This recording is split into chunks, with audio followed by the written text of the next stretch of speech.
Hi friends, welcome to SRJ crazy family. అర్థమయ్యే ఉంటుంది కదండి. ఈ పాటకి కాకరకాయ చేస్తున్నాను అనమాట. ఇది కొంచెం లైట్గా పీల్ ఆఫ్ అయితే చేసుకున్నాను. శుభ్రంగా కడుక్కొని ఇలా ముక్కలైతే కట్ చేసుకున్నానండి. నాకు కాకరకాయలో కూడా చాలా వెరైటీస్ వచ్చండి. ఇది ఒక వెరైటీ అనమాట. మొన్న 2 వీక్స్ బ్యాక్ లైవ్ పెట్టినప్పుడు ఒక సబ్స్క్రైబర్ అడిగారనమాట కాకరకాయ రెసిపీ చేయమని. వాళ్ళ కోసం అయితే నేను ఈ రెసిపీ షేర్ చేస్తున్నానండి. కొంచెం ఆయిల్ బాండీలోకి పోసుకొని అది బాగా హీట్ అయిన తర్వాత ఈ కాకరకాయల్లో ఆల్రెడీ నేను సాల్ట్ వేసి కలిపాను కదండి. ఇది బాగా ఇలా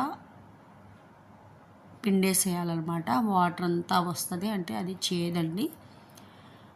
అప్పుడు మనం డీప్ ఫ్రై ఆయిల్ ఉంది కదండి, దాంట్లో డీప్ ఫ్రై చేసుకోవటమే. కొంచెం ఆయిల్లో కూడా చేసుకోవచ్చు. నాకు ఆఫీస్కి టైం అవుతుంది కదా అని త్వరగా అవ్వాలంటే ఇలా డీప్ ఫ్రైయే బెటర్ అండి నా ఉద్దేశంలో.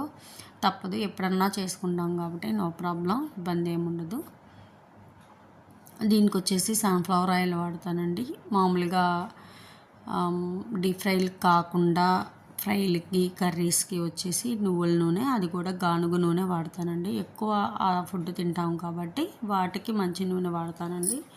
పూరి గారె ఇట్లా ఏమన్నా చేసేది ఎప్పుడన్నానే కాబట్టి మామూలు సన్ఫ్లవర్ ఆయిల్ బయట తెచ్చుకొని అదండి. అంటే ఒక్కొక్కరు ఒక్కోలా చెప్తున్నారు కదా, అలా ఈ కలర్ వచ్చి, అంటే నాకు మరీ క్రిస్పీగా ఇష్టం ఉండదండి, కొంచెం మెత్తగా ఉండాలి. అందుకని అలా వచ్చిన టైంలో నేనైతే కాకరకాయలని వేరే గిన్నెలోకి తీసుకున్నాను అండి. తర్వాత కొంచెం ఆయిల్లో ఆనియన్స్ అనేది కొంచెం వేగించానండి. ఇది వచ్చేసి ఆ రోజుకే బాగుంటుందండి, మరుసటి రోజుకి ఫ్రిడ్జ్లో పెట్టుకుంటే ఓకే, కానీ బయట ఉన్నా పర్లేదు.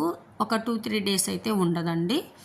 ఎందుకంటే ఆనియన్ అనేది నేను ఎక్కువ వేగనివ్వను. ఎందుకంటే ఇదొక టేస్ట్ అనేది వస్తుంది, అంటే వేగుతుంది కానీ ఎక్కువ గోల్డెన్ కలర్ వచ్చేలాగా వేగనివ్వను. దీంట్లో చూసారు కదా, అల్లం వెల్లుల్లి పేస్ట్ కొంచెం అంటే కొంచెం వేసుకొని తర్వాత దంచుకున్న వెల్లుల్లి రెబ్బలు ఒక 4-5 వేసుకున్నాను అండి. తర్వాత కరివేపాకు వేసుకున్నాను. ఆ తర్వాత దీంట్లోనే సాల్ట్, పసుపు కూడా వేస్తున్నాను అండి. ఎందుకంటే సాల్ట్ అనేది ఆల్రెడీ మనకు కాకరకాయలో ఉంది కాబట్టి ఎక్కువైతే పట్టదండి, కొంచెం వేసుకుంటే సరిపోతుంది.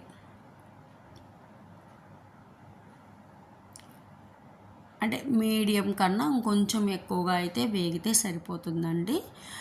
చూసారా, ఆయిల్ అంతా బయటకు వచ్చేసింది. ఈ టైం దాకా అయితే వేగిచ్చేసి ఈ కాకరకాయ ముక్కలు అనేది దాంట్లో వేసేసాను. ఒకసారి అన్నీ పట్టేలాగా మిక్స్ చేసుకోనండి. తర్వాత కారము వేస్తున్నాను. మన స్పైసీనెస్ అండి, కొంచెం ఎక్కువ కారం తినగలం అనుకుంటే పెంచుకోవటము, లేదంటే లేదు. ఈ కారంలో వచ్చేసి సాల్ట్ ఏముండదండి, గొడ్డు కారం అంటారు కదా, అదనమాట. అందుకని నేను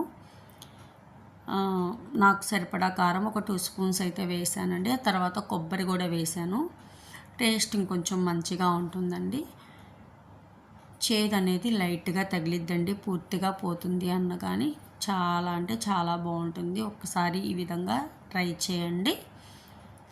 ఈ వీడియో నచ్చితే లైక్ చేయండి, సబ్స్క్రైబ్ చేయటం మాత్రం మర్చిపోవద్దండి. Thank you.